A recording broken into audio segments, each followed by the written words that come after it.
No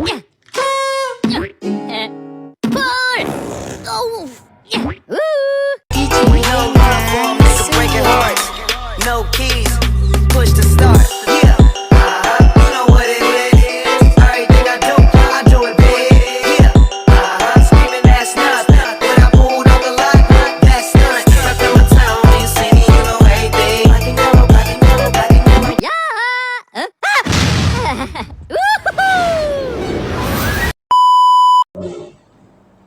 Ini media suara itu lebih ke PNS atau ASN lah. Kalau sekarang kan ASN itu ada PNS dan P3K. Nah kalau si instruktur lebih ke masyarakat. Nah, pembelajarannya pun kalau si media suara lebih ke yang knowledge, soft skill-nya gitu kan. Kalau yang si instruktur lebih yang hard skill, yang keterampilan yang motorik. Oke. Pertanyaannya, apakah ciri khas atau karakter yang dimiliki media suara? Lah, terjawab dong. Apa? Yang PNS ASN. Ya. Kalau kalian cari, kalian bisa cari di Permenpan RB tentang jabatan fungsional media suara cetak. Nah, jadi media suara itu adalah profesi PNS, salah satu profesi jabatan fungsional yang ada di PNS. Sama dengan dosen, sama dengan guru, sama dengan media suara itu ada diatur oleh negara, ada peraturannya. Nah, kalau kalian mengatakan, oh kalau itu non formal atau formal itu ada diatur oleh peraturan, berarti media suara sebenarnya bukan profesi yang non formal. Kalau tadi kan non formal kayak dai misalnya kan, kayak konten kreator gitu kan. Itu mungkin dalam tanda petik belum ada peraturan ini yang mengaturnya, makanya saya sampaikan dulu nih. Oke, mau satu jawab ya. Sebagai media suara tentu Bapak Ibu melakukan identifikasi terlebih dulu untuk mengetahui siapa yang menjadi sasaran. Nah, jadi memang dilakukan identifikasi ya, biasanya kalau media suara itu kan saya mengajarkan pelatihan, contohnya nih misalnya pelatihan CPNS. Jadi calon pegawai negeri sipil itu biasanya kan ada pelatihan wajibnya. Ketika dia masuk di PNS itu ada pelatihan wajibnya, itu kan biasanya yang mengajar atau mengampunnya adalah media suara. Nah, saya sebelum melakukan identifikasi terhadap siapa yang menjadi sasaran, iya, karena dengan cara misalnya saya akan diberikan surat tugas tuh. Nah, jadi sebelum saya diperintahkan untuk itu kan ada surat tugasnya tuh, bahwa nanti ada jadwalnya, diberi mata diklatnya ini, jadwalnya sekian, mengajar CPNS. Nah, terus si CPNS itu kan ada daftar nama-namanya. Terus biasanya asal instansinya, karena biasanya kan itu kan beda-beda instansi tuh di Kementerian Perindustrian yang hadir untuk ikut pelatihan itu. Terus juga ada jabatannya. Jadi kadang-kadang dia jabatannya di situ sebagai apa di instansinya. Nah itu kan dikirim ke saya sebagai calon pengajar. Nah dari situ saya mengidentifikasi sasaran yang akan saya ajar gitu. Nah jadi misalnya kan ada rentang umurnya berapa, terus latar pendidikannya bagaimana, sehingga nanti ketika saya ngajar, nah saya bisa menyesuaikan lah nanti dengan Gen Z lah ya. Si Gen Z itu dengan si milenial nanti itu kan beda pendekatannya. Udah ya, nomor 2 ya. Apa tantangan yang sering Bapak hadapi ketika berinteraksi dengan peserta didik? Sebenarnya gini, kalau dalam diklat itu kan, apalagi kalau di PNS ya, kan itu tadi kan kita bicara PNS, maka yang saya hadapi itu adalah orang-orang yang sudah punya pengalaman. Dan kalau kalian kan kalau guru misalnya, kalau guru kan anak SD, SMP itu kan otomatis belum punya pengalaman.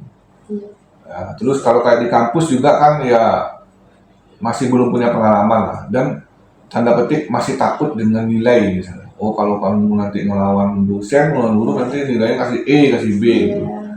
Nah ketika di pelatihan itu mereka nggak punya dalam tanda petik dia nggak takut salah atau takut nggak lulus itu nggak ada. Jadi dan mereka adalah orang-orang yang berpengalaman, sehingga kita butuh pendekatan yang sesuai. Artinya dalam tanda petik itu kita belum tentu seorang widya suara itu lebih tahu dari orang yang diajarnya. Bisa jadi orang yang dia ajarkan itu lebih paham dibandingkan Widyaswara. Sehingga si Widyaswara ini dalam tanda petik itu bukan lagi mengajarkan atau menggurui, tapi lebih memfasilitasi. Artinya memfasilitasi si peserta diklat ini untuk bisa belajar mandiri dengan cara menggali potensinya.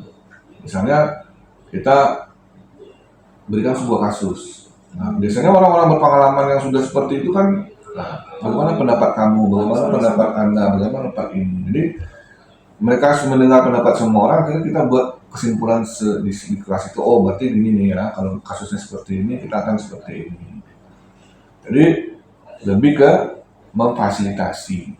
Jadi kendalanya seperti itu ya. Jadi kendalanya itu bukan kendala sih sebenarnya, tapi tantangan ya. Iya, harus bisa menyesuaikan dengan. Oke.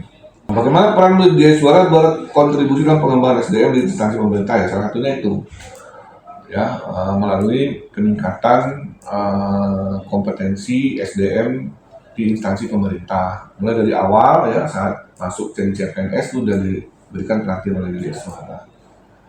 Nah, sekarang itu juga pola pengembangan SDM di instansi pemerintah itu untuk proporsi diklat itu sekarang mungkin lebih sedikit. Lebih banyak ke coaching dan mentoring. Widyaswara itu diarahkan sebagai coach. Jadi dia artinya pelatihannya itu bukan lagi, kalau pelatihan itu kan satu Widyaswara ada 20 orang, 30 orang. Nah, kalau coaching itu dia sifatnya satu-satu. Individu. Jadi dia bukan kayak konsultasi psikologis, enggak ya. Tapi dia menanyakan apa kendala yang ada dalam pekerjaan sekarang ini. Misalnya ada seorang PNS nih, dia nggak perform atau performnya menurun nih. Nah, kira-kira Widyaswara bisa membantu dia untuk naikkan lagi performansinya ketika dia bekerja. Jadi si Widyaswara ini lebih ke misalnya untuk mengatakan ini kamu masalahnya di mana sih? Nah, jadi untuk membantu mereka menemukan kembali cara berpikirnya untuk mencapai targetnya. Nah, jadi itu lebih ke situ, ke depan tuh Widyaswara tuh pelatihan di instansi pemerintah ataupun di mana-mana tuh mungkin akan banyak cenderungnya ke dalam bentuk coach nih. Sebagai coach, bukan sebagai pelatih atau instruktur atau pemateri, itu enggak. Lebih kepada sifatnya individual. Nah, jadi dia menggali apa nih penyebab kamu kok nggak perform gitu dalam pekerjaan. Kendala kamu di mana? Nah, akhirnya yang menemukan solusinya adalah mereka sendiri. Misalnya kayak Mutiara targetnya apa? Nah, untuk mencapai target Mutiara itu apa yang telah Mutiara lakukan? Begini. Menurut Mutiara itu sudah cukup atau belum? Belum, Pak. Jadi harusnya bagaimana? Harusnya saya gini. Oke, berarti ketemu ya. Berarti kamu ke depan harus lakukan itu. Ini. Jadi dia membantu seperti itu. Jadi dia nggak memberikan solusi. Misalnya. Tapi orang tua harus menemukan solusi. Nah, dia menemukan solusinya sendiri, tapi si coachnya yang membimbing dia menemukan solusi. Mereka sendiri menemukan solusinya. Apa target dalam pekerjaan kamu? Target saya begini, Pak. Nah, untuk mencapai target itu kamu sudah melakukan apa? A, B, C. Kira-kira dengan A, B, C itu sudah sampai nggak target ini dalam akhir tahun? Kayaknya enggak sih, Pak. Nah, kalau gitu apa yang harus kamu lakukan? Saya akan lakukan D, E, F. Oke, berarti besok kamu udah lakukan D, E, F ya. Nanti kita 3 bulan lagi ketemu. Saya akan nanyakan bagaimana perkembangan si D, E, F. Nah, artinya dia menemukan solusi sendiri. Bagaimana tahapan kerja atau langkah-langkah yang harus dilakukan seorang Widyaswara dalam melakukan pekerjaannya? Biasa ya.